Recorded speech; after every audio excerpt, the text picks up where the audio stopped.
Hey, how are y'all doing today?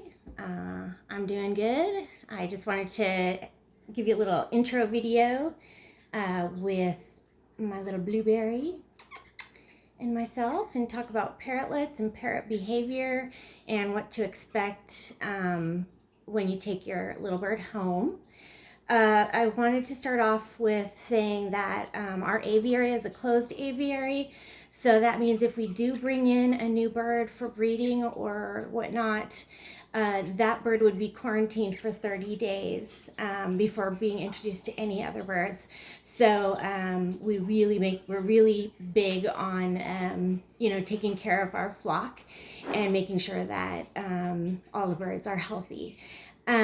Signs, and this is the check we're going to do before your bird goes home. So you'll notice this little girl is kind of preening herself. Yes, you are. So if you notice that there's any mucus coming out of the nose at all, or if the eyes look yucky, or if the feathers look kind of mottled or weird in any way, and they don't look pretty and nice like these feathers do, the bird could have an illness. If it's missing a lot of feathers, there is molting that birds do every few months, but it shouldn't be like naked patches. I mean, usually you just are going to see a lot of feathers that'll be on the floor a lot. You'll be doing a lot more vacuuming. So and the birds have a natural sort of powder to them. Like right now, as she's preening, there's a lot of like little kind of dust particles that are kind of falling off of her, and that's totally normal. So, but this is the way she is. She very much wants to be with me, but there's times where I can't have her with me and she needs to go in her cage. And if she's really upset about that, she'll kind of squawk some. And what I tell people is to try to play with your bird as much as what would be natural and everyday. I know it's really hard when you first get your bird not to want to be holding it and playing with it and leaving it on your shoulder like all day long. I mean, if that is truly the amount of attention that your bird is going to get, then that's fine. But if it's not, then you don't want to start problems like it screaming for you and things like that. If that does happen, what I do is I have just a blanket that I cover the cage with, and I kind of give them a timeout. And then I uncover the cage when they're being quiet, and I kind of give them a few minutes. If they stay quiet, then I'll go ahead and let them out. Birds tend to be, are very talky and squawky, and they like to make a lot of noise in general. Not all the time. You'll notice it mostly in the mornings, and then the evenings around 5 o'clock is kind of their little chattery time. But if you cannot stand noises or chirping or sometimes sharp noises, then a bird is really going to be a problem for you. So those are some things to think about. And the reason that I'm talking about this is that we give we are a closed aviary. All of our birds are good going out, and we are not selling birds that are sick to people. We're going to give it a once over if the bird is healthy and it goes to you. Unfortunately, birds can be very fragile, and if you don't follow our guidelines about bringing a bird home and the bird becomes ill, it's going to be your responsibility. We cannot guarantee the birds once they're out of our hands. Birds are very fragile creatures, and I'm not saying that they're just going to up and die, but it's up to you to be very careful with them when you first get them. And one of those things is going to be not overplaying with them. Babies need to have a lot of downtime and a lot of sleep time. So there's no reason that you can't get them out at different intervals of the day and play with them. But don't be holding them in your coat. Don't be going outside with them. Don't be, leaving them in a room, different rooms. Put the cage in one place. It's a nice, warm, cozy area. You can even keep a towel around the back of it just to create more comfort and less chills. I mean, especially in the wintertime, or, you also have to be careful about air conditioning in the summertime. You do not want your bird having cold air on it all the time. It needs to be away from any kind of air conditioning vents. The other things that could go wrong is, you need to watch and make sure that the bird is eating properly. A lot of times if they're like squawking at you, like a baby bird, they may be wanting you to have some more hand feeding. We try to get them really on their food and ready to go, so that they are not wanting to take it, but they might regress at your place. But we don't know. That's something you should call me on if that happens and you don't think the bird is eating.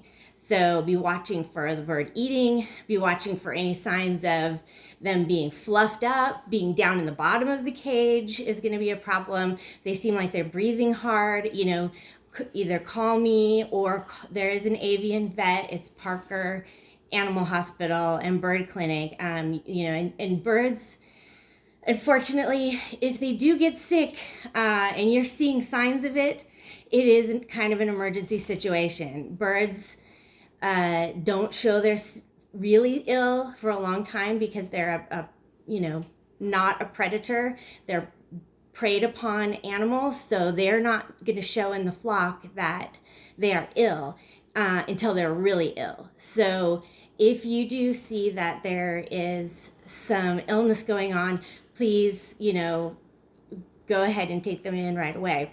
You don't want to lose your bird.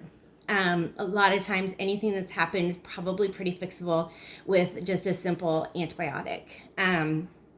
But I don't know, my birds really very rarely ever get sick. So, just if you're watching those things, if you have children, remember that they cannot play with the baby bird constantly. It needs to have rest time, and it cannot be overstimulated, especially when it's come home for the first time. So please watch your young children with the bird, because young children tend to want to do what they want to do, and they aren't really thinking about the health of the bird.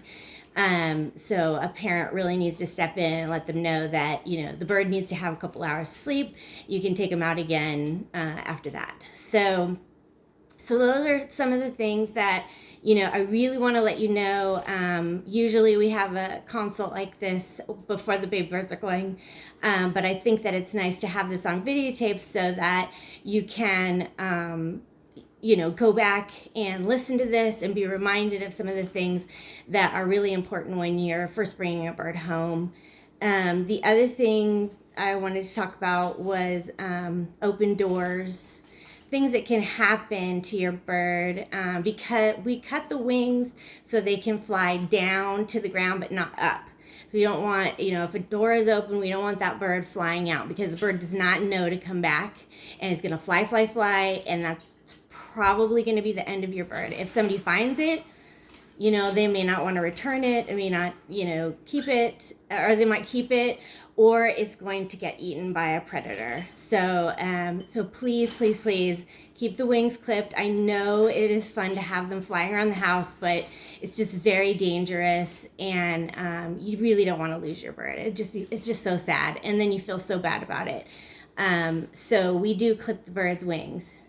So as you can see, she loves to get her head rubbed. And believe me, if she doesn't like something I'm doing, she will sort of give me a little bite. So that's kind of how you can tell that they like what you're doing. There's another video on petting. Let's see. The other thing is to make sure you don't have any open water sources, like, keep your toilet closed. I mean, they can fall in there and drown if you're not watching. A bucket of like wash water, for your floors and whatnot.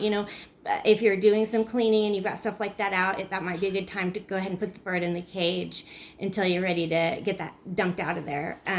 You want them to, because they fly down. If they fall in that water, they're going to get sick from the water, as well as could drown in there. They might not be able to get out. Also, fish tanks. Fish tanks. Mine is open. It does not have a cover. So if they go flying in there and can't get out, they could also drown. But I'm here all the time. And if I see one flying over there, then, of course I can go fish it out. Fish. So, and then with the different sexes of the birds, both can be chattery and loud, but I do notice that male birds are much more talkative, obviously, and can be louder. And I know it's really cute when they start to speak and stuff, but remember, whatever you teach them, they could be screaming that all day long, and that can get annoying as well. But they know when you enjoy something. Like right now, she's kind of, messing with me and wanting attention, and she'll kind of bite a little bit harder. What I do with any bites, which she's not biting me, is just roll my hand back and forth. It sort of knocks them off balance. See, she's mad about that. And that will stop them from biting. The other thing you should know about parrots is when they go to step up, they're going to use their beak to make sure that this is stable. So they aren't reaching out to bite you. It's like a third foot. Let's see if I can show you that one. There you go. She just wants to be petted. So she's not a good example. Step up. Step up. See? Okay, so there. She used her beak first and then stepped up. So don't be afraid. Be confident with birds. Step up. They don't like you to not be confident with them. If you are, then they may start biting. You just want to let them know what they can and can't do. If she's biting my shirt, I'm going to be like, no, take her off of there. And she knows no. And she knows when I'm like, good girl, step up. Good girl, kisses. Kiss. Oh, she loved the kisses. Lots of kisses. Okay, so that's just some basic parrot care and warnings. Again, I want to let you know that if you are taking a bird home and you want it checked right away, you need to go ahead and set the appointment for the same day you're picking up the bird. If there is an issue with that, we will pay for the medication, but we feel that we're giving birds that are healthy. And we also, again, we are not, if the bird becomes injured or sick at your home, we cannot be responsible for that because they are just very fragile and you have to be really careful with them. So that being said, these birds live 15 to 20 years. So also remember, if you're buying this for a child, this bird is going to live probably into college. So, you have to think about, who's going to keep the bird. If you're an older person, an elder person, they're great to have around. But also, remember, if it, have them in your will so that somebody can know them and take care of them. They have their personalities and they're very sweet little creatures. So I just have loved birds my whole life, and I think they're very special creatures and should be treated as humanely and with love as possible. So that's Darlene signing out for Parrot Crush. You can check out our other videos on our website. We've got other care videos, other informational videos, as well as how to cut your bird's wings. If you don't want to do that, you can bring the bird here for $10. We'll clip the wings and the toenails, and if the beak needs some trimming, not usually, but some people don't like to have to do that stuff. So yeah, no, that's an option. So Blueberry, come here. Can you say bye-bye? Bye-bye. Bye-bye. Bye-bye. All right. We'll see you next time.